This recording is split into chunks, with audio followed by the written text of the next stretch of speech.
ونصلي ونسلم على رسوله الكريم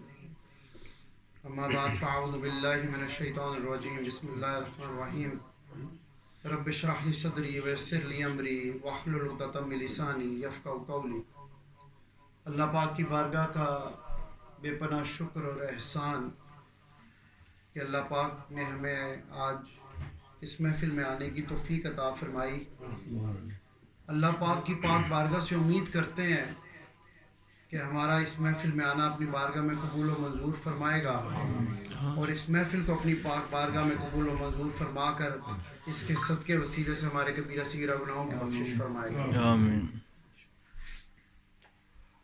ہمیں یہ تو نہیں پتا کہ اس گھر میں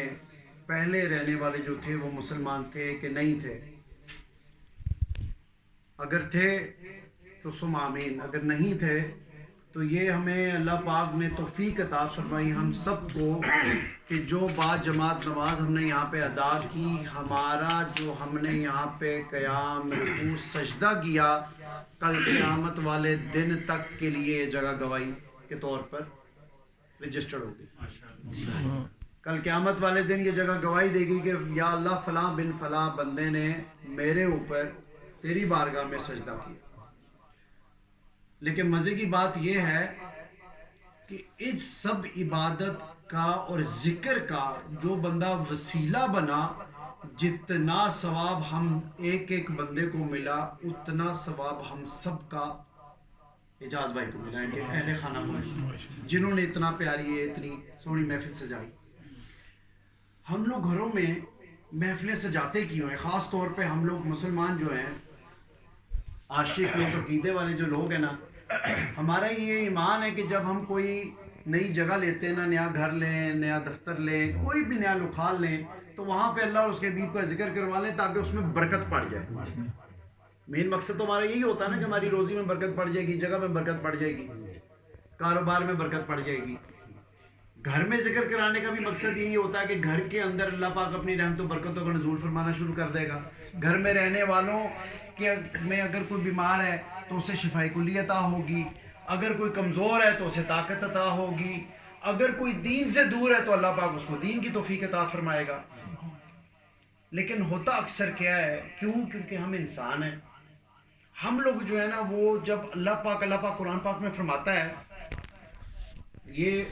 فرما تو وہ کفار کو رہا ہے، لیکن ہمیں بھی اللہ پاک ایک چیز سمجھانے کی کوشش کر رہا ہے۔ اللہ پاک کفار سے مخاطب ہو کے کیا فرماتا ہے کہ تم لوگ جب تمہارے اوپر کوئی پریشانی آتی ہے تو تم توبہ کرتے میری بارگاہ میں آ جاتے ہو، جب میں تمہاری پریشانی دور کرتا ہوں پھر تم مجھے بھول جاتے ہو، پھر جب تم دوبارہ پریشانی میں مبتلا ہوتے ہو پھر تم میری بارگاہ میں آتے ہو۔ ہم لوگ ایمان والے اکثر اوقات ہم بھی کچھ اس طرح کا کام نہیں کر جاتے کہ جب ہمیں کوئی خوشی ملتی ہے تو ہم رب کی ذات کو پھر بھول جاتے ہیں اور اپنی اس خوشی میں اور دنیا میں مگن ہو جاتے ہیں، اور پھر کبھی گھنٹی بجے، کوئی پریشانی آئے، کوئی بیماری آئے، کوئی دھچکا سا لگے تو پھر ہمیں رب کی یاد آتی ہے۔ یہ کب ہوتا ہے؟ یہ تب ہوتا ہے جب انسان اللہ پاک سے روز ملاقات نہیں کرتا۔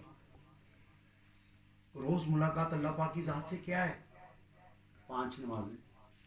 ہمارا ایمان ہے اس بات کے اوپر کہ جب بندہ رب کی بارگاہ میں کھڑے ہوتا ہے نماز پڑھنے کے لیے تو اس کے اور اس کے رب کے درمیان کوئی پردہ نہیں ہوتا، کوئی چیز نہیں ہوتی۔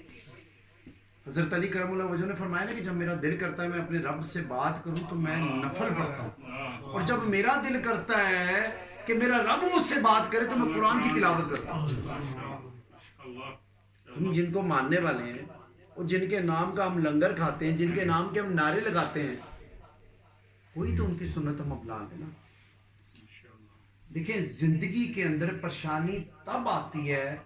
جب انسان اس چیز سے دور ہو جاتا ہے جس چیز سے اللہ پاک نے فرمایا کہ اس سے دور نہیں ہونا، یا نبی پاک صلی اللہ علیہ وسلم نے فرمایا۔ لیکن ہم لوگ کیونکہ دنیا میں اتنے مصروف ہو جاتے ہیں، اپنے اہل خانہ میں اتنے مصروف ہو جاتے ہیں کہ ہم خوشی میں کچھ کام ایسے کر جاتے ہیں جو ہمیں نہیں کرنے چاہیے۔ اس وقت ہمیں پتہ نہیں لگ رہا ہوتا کہ یہ گناہ ہے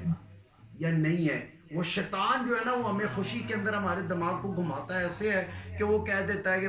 خوشی ہے، خوشی میں کیا ہوتا ہے، کوئی بات نہیں، خیر ہے۔ اس کی سب ایک ہی مثال دوں گا، وہ یہ کہ ہمارے گھروں میں جب شادیاں ہوتی ہیں تو کتنے گھروں میں آپ نے دیکھا ہوگا کہ جس میں کوئی تیل مہندی کا اور یہ شادی بیاہ کا فنکشن چل رہا ہو کتنے دنوں پہلے شروع ہو جاتا ہے. کیا کبھی آپ نے وہاں پہ دیکھا ہوگا وہاں پہ پتہ ہے وہ رشتہ داری آ کے اکٹھی ہو جاتی ہے، اکٹھے ہونا شروع ہو جاتے ہیں کہ مطلب آ جاؤ جی اللہ گلا ہوگا تو یہ ہوگا تو وہ کریں گے. میں نے آج تک جس شادی پہ بھی جانے کا مجھے اتفاق ہوا، میں نے اہل خانہ کو یا ان کے جو رشتہ دار آئے ہوتے ہیں میں نے نہیں کسی کو دیکھا کہ نماز کے ٹائم کے اوپر اٹھ کے کسی نے کہا ہو جی آؤ جی جماعت سے نماز پڑھ لیں یا نماز آ جائے. اگر کہیں ڈھولک بج رہی ہے تو بج رہی ہے، کہیں پہ میوزک چل رہا ہے تو چل رہا ہے. تو پھر کل کو جب ان کے اوپر کوئی پریشانی یا آزمائش آتی ہے تو وہ کیا کہتے ہیں یا اللہ ہم نے تو کوئی برا عمل کیا ہی نہیں تھا، ہم نے تو کسی کا دل ہی نہیں دکھایا تھا، ہمارے اوپر کون سی پریشانی، ہم نے تو کبھی حرام نہیں کمایا، حلال کماتے رہے. او بھائی کماتا تو حلال ہی رہا لیکن لگاتا کہاں رہا. کل قیامت والے دن جب بندہ اٹھے گا نا 5 سوال کیے جائیں گے تو اللہ پاک ان 5 سوالوں میں سے ایک سوال یہ پوچھے گا تجھے رزق دیا خرچ کہاں کیا، تو نے جو مال کمایا تو خرچ کہاں کرتا تھا،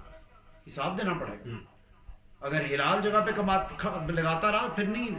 سوال ہوگا، لیکن اگر حرام جگہ پہ لگایا ہوگا نا کوئی کام ایسا کیا ہوگا تو پھر ضرور ہوگا. لیکن جب کسی انسان نے اپنے مال کو لگایا ہو اللہ اور اس کے حبیب کی ذکر کی محفل کے اوپر، گھر کو روشن کیا ہو، کوئی لنگر حسب توفیق پکایا ہو، کوئی گھر والوں کو رشتہ داروں کو بلایا ہو، کوئی دوست یاروں کو بلایا ہو اور اللہ اس کے حبیب کا ذکر کروایا ہو، سنا ہو، سنایا ہو، تو پھر جو ہے نا یہ قبر کو بھی روشن کر جاتا ہے، یہ آخر